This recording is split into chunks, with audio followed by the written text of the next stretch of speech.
तो गाइस कैसे हैं आप सब लोग। द बुक ऑफ एस्पर की एपिसोड 263 के साथ हाजिर हूं। तो लास्ट एपिसोड के एंड पे हमने देखा था मास्टर ली जिंगटियान और साथ उसके रीजन स्टेट के वेनरेबल एल्डर्स होते हैं, वो दोनों वहां पर आपस में फाइट करना स्टार्ट करते हैं। इस एपिसोड की शुरुआत में मास्टर क्यूबाई और साथ में थर्ड डिवाइन ड्रैगन का सीन दिखाया जाता है। थर्ड डिवाइन ड्रैगन मास्टर क्यूबाई से कहते हैं, मास्टर क्यूबाई ये दोनों तो रेडियंट स्टेज के एक्सपर्ट है और दोनों ही पीक पर है, बहुत ज्यादा स्ट्रॉन्ग है। अगर हमने इन दोनों को यहाँ पर फाइट करने दिया ये तो आधे इंपीरियल सिटी को तबाह कर देंगे। तुम्हें नहीं लगता कि हमें जाकर उन्हें वहाँ पर रोकना चाहिए। मास्टर क्यूबाई उसे कहते हैं, ये हमारे एम्परर के ऑर्डर्स हैं। हमारे एम्परर ने ये ऑर्डर्स दिए हैं कि यहाँ पर किसी किस्म की फाइट को ना रोका जाए, इसलिए मुझे नहीं लगता कि हमें वहाँ पर जाना चाहिए। तो वैसे भी अगर ये सब कुछ हमारे हाथ से निकल जाता है तो हमारे पास हमारा यंग सांजी तो है। ठीक है, यहाँ पर गू सेंटोंग की बात हो रही है। वो लोग कहते हैं कि हमारे पास डिवाइन ड्रैगन गू सेंटोंग है। अगर ये सभी लोग वापस से बाहर हो जाते हैं तो हम लोग गू सेंटोंग को यूज करते हुए इन सभी को शांत कर सकते हैं, क्योंकि ये कितने ही स्ट्रॉन्ग क्यों ना हो जाए वो उस छोटे मॉन्स्टर का मुकाबला नहीं कर सकते। थर्ड डिवाइन ड्रैगन भी उसे कहते हैं, मास्टर क्यूबाई हमारे एम्परर की सोच तो काफी ज्यादा अच्छी है, उन्होंने बहुत अच्छा प्लान बनाया है। उस लिटिल मॉन्स्टर के यहाँ पर होते हुए कोई भी यहाँ पर एम्परर या फिर इंपीरियल फैमिली को नुकसान नहीं पहुंचा सकता।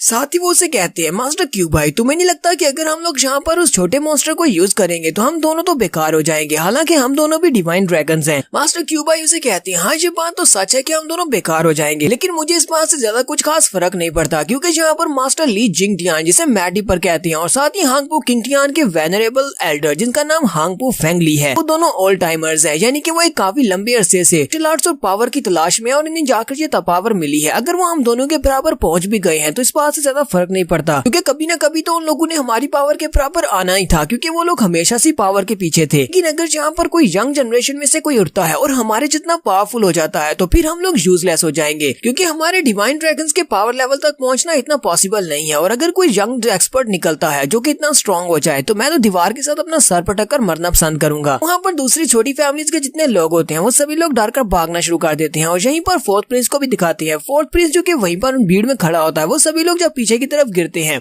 पीछे की तरफ भागते हैं तो उसी वक्त फोर्थ प्रिंस भी उस भीड़ में अटक जाता है और उसके हाथ से उसका ब्रेसलेट गिर जाता है जो कि उसकी माँ की आखिरी निशानी है। वो लुढ़कता हुआ सामने की तरफ चला जाता है, जबकि उसका नौकर वो भी भीड़ में फंसा होता है। वो चिल्लाकर उसे कहता है, यंग मास्टर उस तरफ मत जाओ, वहाँ पर बहुत ज्यादा खतरा है। वो दोनों मॉन्स्टर्स वहाँ पर फाइट कर रहे हैं, लेकिन यंग मास्टर तो भागता हुआ सीधा अपने ब्रेसलेट के पीछे पीछे जा रहा होता है, जबकि वो दोनों ही मास्टर वो फेंगली और मास्टर ली जिंगटियान दोनों ही अपनी पावर्स को रिलीज करते हैं और एक दूसरे के ऊपर अटैक करने के लिए आगे बढ़ते हैं। मास्टर हांगपू फेंगली अपनी पावर को रिलीज करते हैं और यहाँ पर वो इंपीरियल टायरेंट बॉडीगार्ड को यूज कर रहे हैं, जबकि दूसरी तरफ से हमारे मास्टर मैड डिपर यानी मास्टर ली जिंगटियान अपने सोरिंग डिमोनिक ड्रैगन मूव को यूज करते हुए आगे की तरफ बढ़ते हैं। दोनों जब आगे की तरफ बढ़ रहे होते हैं उसी वक्त यंग मास्टर अपने ब्रेसलेट को पकड़ने के लिए आगे बढ़ता है। जैसे वो अपने ब्रेसलेट को उठा लेता है वो साइड पर देखता है तो दोनों तरफ से दोनों मास्टर्स के करीब पहुंच जाते हैं और वहाँ पर से जबरदस्त पावर निकलती है। ऐसी उन दोनों की पावर निकलती है उस बेचारे यंग मास्टर के कपड़े भी फट जाते हैं, क्योंकि उन दोनों मास्टर्स की पावर की फोर्स बहुत ज्यादा होती है। तो जैसे वहाँ पर उसके कपड़े फटते हैं और एक जोरदार चीख मारता है, उसी वक्त तीनों प्रिंस चिल्लाकर कहते हैं, प्रिंसेस तुम वहाँ पर क्या कर रही हो। सिर्फ तीनों प्रिंस नहीं बल्कि मास्टर क्यूबाई और साथ में थर्ड डिवाइन ड्रैगन वो तीनों दोनों भी ऊपर खड़े ये सब कुछ देख रहे होते हैं और वो भी चिल्लाकर काफी ज्यादा घबरा जाते हैं कि अब क्या होगा। वो दोनों मास्टर्स तो अपने पंचेस को टकराने वाले हैं और प्रिंसेस वहाँ पर उन दोनों के सेंटर में है। तो ये हमारा यंग मास्टर या फोर्थ प्रिंस नहीं बल्कि ये एक लड़की है और ये प्रिंसेस है। तो प्रिंसेस बेचारी वहीं पर घबरा के खड़ी हो जाती है, क्योंकि इस वक्त और कोई भी इनकी मदद करने के लिए यहाँ पर नहीं आ सकता। वो अपने ब्रेसलेट को हाथ में पकड़ती है और कहती है, इंपीरियल मदर तुमने कहा था कि कोई मेरी हेल्प करेगा, तुमने कहा था कि जब भी मुझे किसी की मदद की जरूरत पड़ेगी उस वक्त कोई ना कोई वहाँ पर आएगा जो मुझे प्रोटेक्ट करेगा और मेरी बाकी की सारी जिंदगी मुझे हमेशा प्रोटेक्ट करेगा। वो वहाँ पर आंखें बंद करके रोना शुरू कर देती है और कहती है, प्लीज इंपीरियल मदर मेरी मदद करो।